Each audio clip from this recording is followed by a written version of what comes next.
Ako nga po pala si Eva Maniago, grade 8, Gumamela. Kuya, ano pong pangalan niyo? Paul. Paul. Ayan, si Kuya Paul. Ano pong trabaho niyo?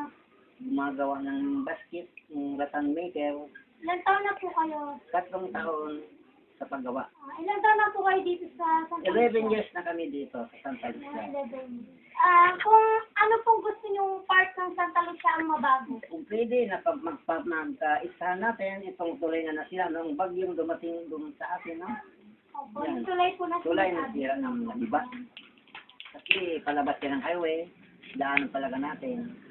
Mas ano daw po sila, yung tulay po na nasira po, marami pong na-apektuhan nito. Lalo na po pag bagyo. Ganun po. Kayo lang po ba dito sa bahay niyo? Kayo lang po dito na. Bali, 5. 5 po kayo.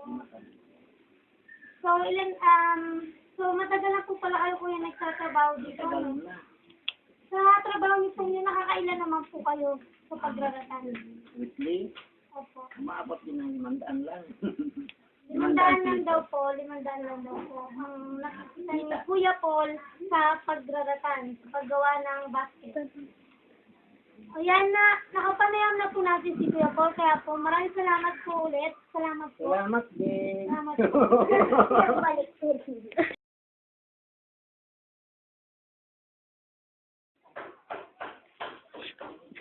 Paborito namin.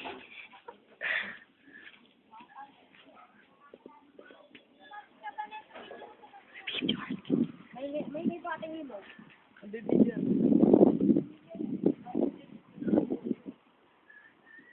Buhay sa pong batang na.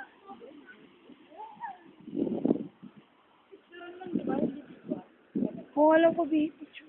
Bibidyoan din natin kasi papaliwanag po kung bakit ano. Kasama mo.